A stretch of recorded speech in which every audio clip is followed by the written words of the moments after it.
Ngayong 2025, ilang mahal nating artista ang namaalam. Iniwan tayo ng mga alaala, ngiti at mga kwentong kailanman ay mananatili sa ating puso. Sa videong ito, sabay-sabay nating alalahanin at bigyang pugay ang kanilang naging buhay at ambag sa ating kultura.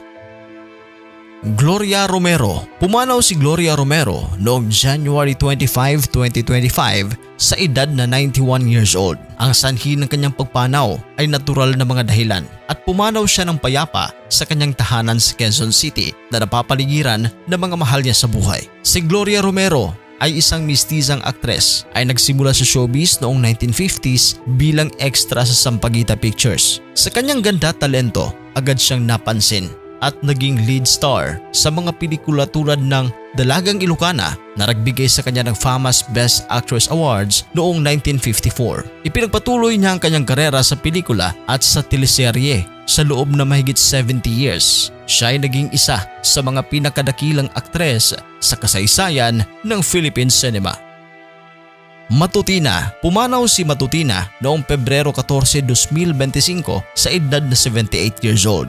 Ang sanhi ng kanyang pagpanaw ay pneumonia matapos ang ilang linggong paglaban sa sakit. Si Matutina ay isang character actress at komedyante na sumikat noong 1980s at 1990s. Kilala siya sa kanyang mga iconic roles sa mga sitcom at pelikula kung saan pinakita ang kanyang husay sa pagpapatawa at natural na komedya. Delia Razon. Pumanaw si Delia Razon noong March 15, 2025 sa edad na 93. Ang sanhi ng kanyang pagpanaw ay natural causes at pumanaw siya ng tahimik sa kanyang tahanan. Si Delia Razon ay isang actress mula sa golden age of Philippine cinema.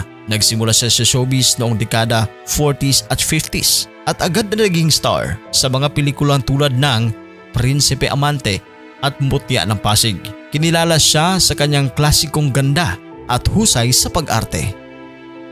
Pilita Corrales. Pumanaw si Pilita Corrales noong April 12, 2025 sa edad na 85. Ang sanhi ng kanyang pagpanaw ay cardiac arrest matapos ang ilang taon ng mga health complications. Si Pilita Corrales ay tinaguriang Asia's Queen of Songs ay nagsimula sa showbiz noong 1950s. Kilala siya sa kanyang powerful na boses at mga hit na kanta tulad ng Kapantay ay Langit at A Million Thanks to You.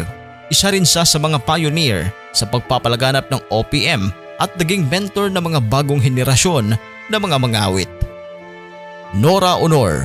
Hindi pa man nailibing si Pilita Corrales ay pumanaw rin si Nora Honor noong April 16, 2025 sa edad na 71. Ang sanhi ng kanyang pagpanaw ay multiple organ failure matapos ang ilang taong pakikibaka sa mga sakit sa kalusugan. Si Nora Honor na tinaguriang superstar ng Philippine cinema ay nagsimula sa showbiz bilang isang mangaawit sa mga talent search tulad ng Tawag ng Tanghalan noong 1960s. Nakilala siya sa kanyang natatanging boses at mahusay na pag-arte sa mga pelikulang Himala at Die Womb na nagbigay sa kanya ng mga prestiyosong parangal. Marami ang labis na nagulat sa kanyang pagpanaw na talaga namang ikinalungkot ng mga Noranians at ng sambayan ng Pilipino na kumikilala sa kanya bilang National Artist for Film and Broadcast Arts. Haji Alejandro.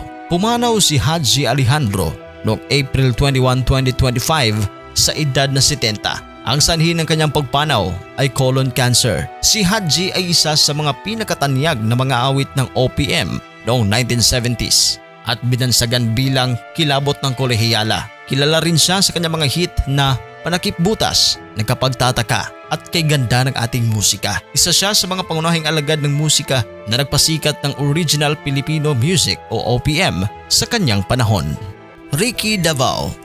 Si Frederick Charles Abiera Davao, o mas kilala natin bilang si Ricky Davao, ay pumanaw noong May 1, 2025 sa edad na 63. Ayon sa kanyang anak na si Ara Davao, siya ay namatay dahil sa komplikasyon mula sa cancer habang napapalibutan ng kanyang mga mahal sa buhay. Noong December 2024, na-diagnose si Ricky ng stage 4 lymphoma. Sa kabila ng kanyang matinding laban, nagpakita siya ng katatagan at determinasyon. Ayon sa kanyang dating asawa na si Jackie Lo Blanco, bagamat may mga sandaling nagpakita ng pagbuti ang kanyang kalagayan, hindi na ito magtagal. Si Ricky Davao ay nagsimula bilang dancer noong 1978 at lumipat sa pag-arte sa parehong panahon. Kilala siya sa kanyang husay sa pagganap sa teatro, pelikula at telebisyon. Isa rin siyang respetadong direktor na nag-ambag na malaki sa sining at kultura ng Pilipinas.